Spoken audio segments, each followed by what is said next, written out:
In early 2000s, the literary world was captivated by J.T. LeRoy. He presented as a reclusive, HIV-positive, former S-worker and drug addict from West Virginia. LeRoy's gritty, semi-autobiographical novels, Sarah and The Heart is Deceitful of All Things, received massive critical acclaim and a cult following, with celebrities like Winona Ryder, Courtney Love, and Madonna supporting them. However, J.T. LeRoy didn't exist. The persona was an entirely made-up invention of Laura Albert, a writer in her 30s, and to maintain the illusion in public, Albert enlisted her sister-in-law, Savannah Knoop, to wear a blonde wig and sunglasses and physically embody J.T. LeRoy at events, while Albert hovered nearby, acting as LeRoy's British handler, Speedy. This elaborate hoax began to unravel in late 2005, culminating in an exposé by the New York Magazine that revealed LeRoy's true identity. The revelation sparked a massive controversy. While many fans and critics felt betrayed by the deception, Albert maintained that LeRoy was a necessary avatar that allowed her to process her own real-life trauma while she felt she couldn't do so under her real name. And the fallout was crazy. Albert was sued for fraud by a film company, and the literary community was forced to grapple with the separation between an artist's identity and their work. This is the story of the J.T. LeRoy hoax. Let's get spooky. Hey, spooky people, it's your best friend Kenny, and we are back with another disturbing story. Before we get to today's story, make sure that you are subscribed to this channel. Please like, share, and hit the hype button, and leave a comment for the algorithm. Thank you. The early 2000s had one of the most elaborate literary hoaxes in modern history, the rise and fall of J.T. LeRoy. Emerging from the underground literary scene in the late 1990s, LeRoy was presented to the world as a survivor author who survived a harrowing childhood of S-work, drug addiction, and homelessness in West Virginia and California. The story of LeRoy's life was bound to the reception of his works. The books Sarah and The Heart is Deceitful Above All Things were read as thinly veiled memoirs, stories from the margins of American society that demanded readership and needed to be witnessed. For nearly a decade, the literary establishment, the Hollywood elite, and the global reading public were captivated by the LeRoy mystique. The author appeared in public only in disguise, a platinum blonde wig, oversized sunglasses, and a fedora, whispering in a trembling voice or speaking through a handler. This shyness was interpreted as the residual trauma of a damaged boy genius. He became friends with cultural icons like Madonna and Bono, and Winona Ryder and Courtney Love. He was published by prestigious publishers,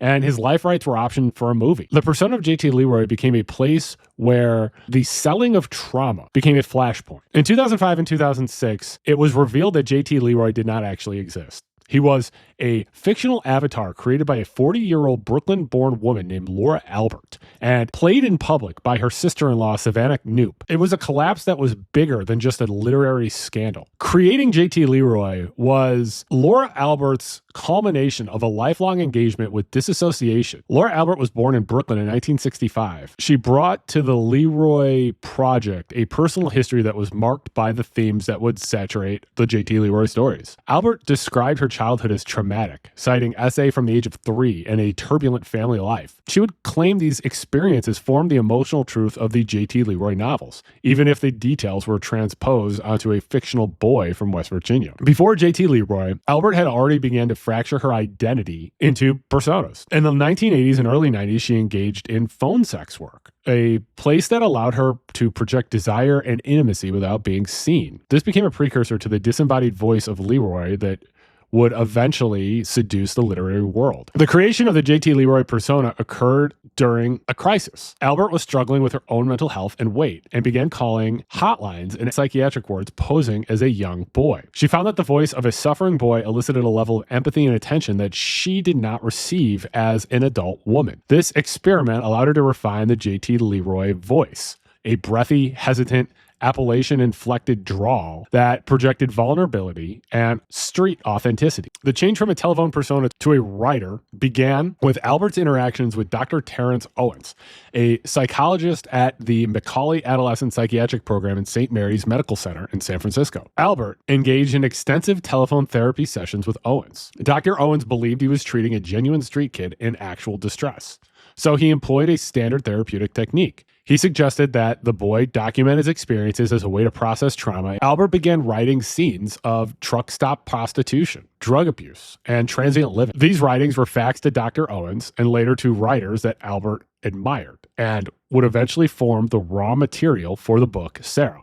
Albert also recorded these therapy sessions without Dr. Owen's consent. They were used by Albert to prove the existence of LeRoy to skeptics. She would play snippets of the therapy sessions to friends to bolster the backstory. But they would eventually become evidence of the depth of the deception. In the documentary Author, the J.T. LeRoy Story, Albert argues that the relationship was a lifeline, claiming that it was a respirator that allowed her to breathe, and that without the persona, she would have died. The concept of the respirator is justification for creating the J.T. LeRoy hoax. In her view, LeRoy was a necessary psychological act. I was his legs, she stated, implying a symbiotic relationship where she provided the physical existence for a spirit that held her trauma. During the fraud trial, Albert would testify, "It was J.T. LeRoy speaking and I was there," suggesting that she was channeling rather than making up a story. This is disassociation. Albert felt like it allowed her to navigate the literary world, which she felt would have rejected her stories because she was a 30-something woman from Brooklyn rather than an HIV-positive teenage S-worker. The writing produced under the name J.T. LeRoy, Sarah, The Heart is Deceitful Above All Things, and the novella Harold's End, came at a time where the public was very eager to receive these types of books. The late 1990s and early 2000s saw the explosion of the misery memoir genre. This included books like Frank McCourt's Angela's Ashes and Dave Pelzer's A Child Called It. Audiences love stories of extreme childhood suffering, followed by redemption or survival. And LeRoy's work fit this mold, but added a layer that appealed to the hipster underground and high fashion worlds simultaneously. J.T. LeRoy's debut novel established the mythology of J.T. LeRoy. The narrative followed a gender-fluid boy who was nameless or referred to as Cherry Vanilla or Terminator, who worships his mother, Sarah, a lot lizard, which is a truck stop sex worker in West Virginia. The boy's ambition was not to escape the world, but to conquer it. He aspired to become the most famous lot lizard in the state, eventually dressing as his mother to out-earn her. The story is set in the squalid truck stops of West Virginia and centers on this 12-year-old boy who is nameless for much of the book. Desperate for his mother Sarah's love and validation, he decides that the only way to get close to her is to become her, or even surpass her. The boy adopts a drag persona named Cherry Vanilla. Using a wig and his mother's clothes, he enters the dangerous world of truck stop S-work. He becomes incredibly successful, quickly rising to the hierarchy of lot lizards. However, his success backfires. Instead of earning Sarah's pride, it incites her jealousy. She views him as competition, further complicating their relationship. The story blurs the lines between the harsh reality of abuse and a child's disassociated fantasy world. Elements like jackalopes and miracle-working figures are woven into descriptions of violence, drug use, and exploitation. The core tragedy is the protagonist's impossible desire to save and be loved by a mother who is incapable of protecting him. After it was released, Sarah was hailed as a masterpiece of Southern Gothic surrealism. The novel's power was in its blending of the abject with the magical. Truck stops were populated by jackalopes and mystical pimps, creating a fairy tale from hell. Reviewers read the text as a thinly veiled memoir. This perception that these stories were true acted as a shield of criticism. Structural flaws or melodrama excesses were forgiven as the raw output of a traumatized prodigy. The literary world prioritized the voyeuristic backstory over writing talent. The Heart is Deceitful Above All Things is a collection of 10 linked short stories that functions as a fragmented novel. Unlike the truck stop fairy tale style of Sarah, this book offers a much darker, visceral look at the abuse of the narrator, Jeremiah, supposedly suffered. The stories follow Jeremiah through early childhood and adolescence, chronicling his chaotic life with his teenage mother, Sarah. The book opens with Jeremiah living a relatively stable, happy life with foster parents. The piece is shattered when Sarah, his biological mother, reclaims him. She rips him away from safety, viewing him less as a son and more as a possession or a prop for her own needs. Most of the book is about their life on the run across the American South and West. They bounce between cheap motels, trailer parks, and rest stops. Sarah drags Jeremiah into her world of drug addiction, prostitution, and abusive relationships with a revolving door of violent boyfriends. A recurring plot point is Sarah's obsession with finding a man to take care of them. She frequently forces Jeremiah to call her new boyfriends daddy, regardless of how violent or temporary they are. When the relationships fail, she often blames Jeremiah. The book was famous for its graphic depiction of child abuse. Sarah inflicts horrific punishments on Jeremiah to control him. In one of the most infamous stories, she beats him and forces him to eat bleach. Jeremiah is often forced to dress as a girl to help Sarah scam the welfare system or to attract men who prefer daughters. His identity is constantly rewritten by his mother's whims. The title, The Heart is Deceitful Above All Things, comes from a Bible verse, Jeremiah 17:9. The heart is deceitful above all things and desperately wicked. Who could know it? After it was released, the book was praised for being brave and raw, with critics believing they were reading the testimony of a survivor. The book was nominated for the Lambda Literary Award, cementing LeRoy's status as a queer icon. It was translated into 20 languages, expanding the hoax's footprint globally. Now these stories are viewed as misery literature. This genre relies on the reader's voyeuristic engagement with the pain of others. The LeRoy phenomenon pushed this to the limit by presenting a perfect victim. The inclusion of the HIV status in the LeRoy biography, though it was never specifically in the books, it was part of the public persona's story, was contentious later, where critics would view this as appropriation of the AIDS crisis for dramatic effect. For the first years of his career, JT LeRoy was a ghost, a voice on the phone, a fax, an email. However, as the celebrity cult grew, the demand for a physical presence became insurmountable. Albert realized that she, a woman in her 30s with a distinctive New York accent, could not plausibly portray the waif-like teenage boy she had created. The solution was to take the identity further. Albert would remain the voice in the mind, but she needed a body. In 2001, Albert turned to Savannah Knoop. Savannah was the half-sister of Jeffrey Knoop, Albert's partner and musical collaborator. Jeffrey Knoop would also play a role in the LeRoy entourage. At the time, Savannah was around 19 or 20, roughly the age LeRoy was supposed to be, and possessed a slender, androgynous physicality that Albert recognized as a canvas. This was supposed to be a temporary gig or a favor. Albert saw a photo booth picture of Knoop and realized the resemblance to her eternal image of JT LeRoy. She asked Knoop to pose for a few photographs and attend a reading. This one-time event spiraled into a 6-year full-time impersonation. To transform into JT LeRoy, Savannah Knoop underwent a physical and stylistic overhaul. The idea was to create an image of damaged youth to the public. Knoop bound her breasts to flatten her chest and wore layers of baggy, oversized clothing to obscure her hips and silhouette. This was a grunge aesthetic, and it doubled as a fashion statement, influencing the specific hobo chic style that became LeRoy's trademark.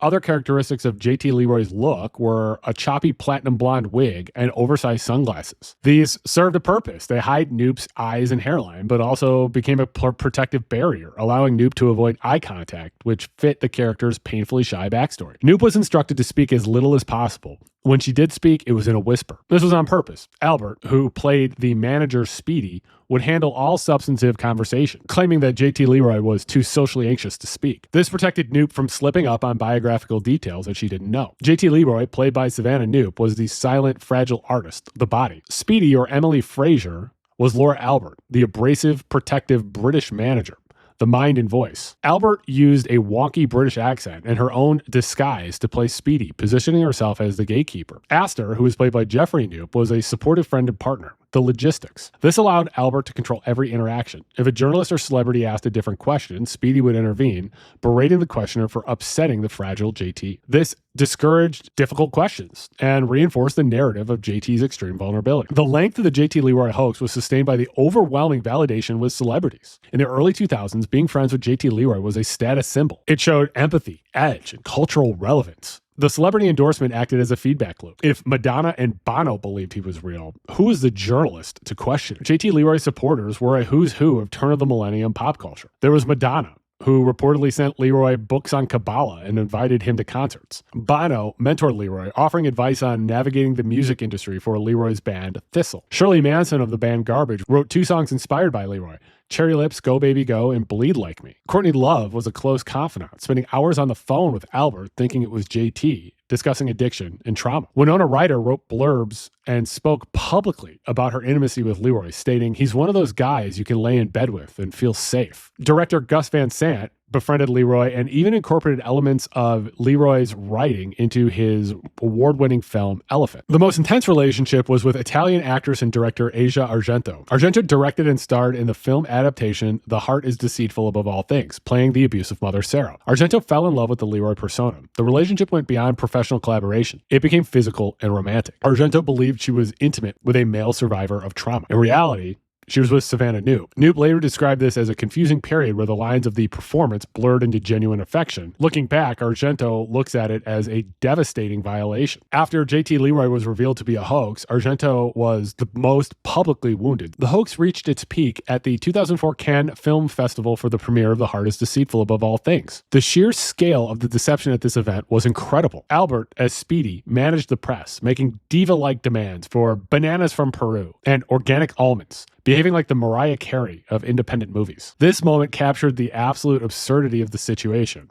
A fake author, played by an actor, walking a red carpet for a movie based on a fake memoir, surrounded by celebrities who believed it was all real. It was here that the cracks began to show. The disconnect between the street kid narrative and the red carpet glamour began to invite people to ask questions. Skepticism regarding JT LeRoy started to grow. The idea of JT LeRoy as a recluse and a socialite, combined with a lack of any sort of verifiable paper trail, prompted investigation. Stephen Beachy is a writer and a journalist, and he began a deep dive into the LeRoy persona in 2005. His suspicion began by stylistic similarities between LeRoy's prose and the earlier writings of Laura Albert. Beachy would search birth records, school records, and foster care documentation for a Jeremiah LeRoy in West Virginia and California.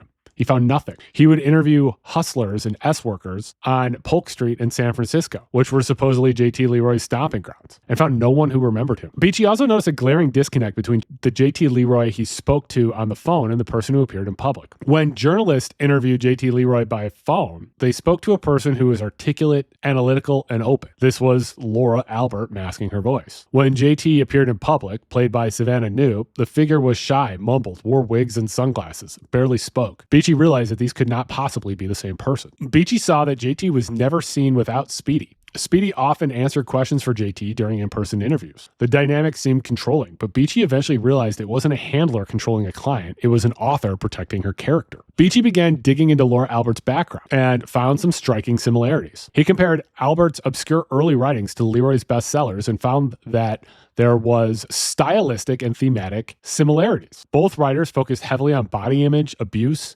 and distinctively specific psychological metaphors. Beachy and other investigators followed the money. Contracts, checks, and payments for JT LeRoy's books and movie rights were being funneled to a company called Underdog Inc., a production company registered to Laura Albert and her husband, Jeffrey Knoop, in Nevada. In October 2005, New York Magazine published Beachy's Who is the Real JT LeRoy? The article suggested that LeRoy was a construct, likely the creation of Laura Albert and Jeffrey Knoop. It was the first mainstream crack in the story. Albert and LeRoy would deny the claims, calling them libelous. The definitive blow would come in 2006 from the New York Times, led by reporter Warren St. John. The investigation moved from just speculation to hard forensic journalism. St. John and his team obtained photographs of Savannah Knoop and compared them to press photos of JT LeRoy. The facial features were a match. Then, the hoax would collapse from within. Jeffrey Knoop had separated from Laura Albert in late 2005. During a bitter custody dispute over their son and financial pressures, Jeffrey broke ranks. In an interview with St. John, Jeffrey Knoop confirmed the entire scheme. JT LeRoy did not exist.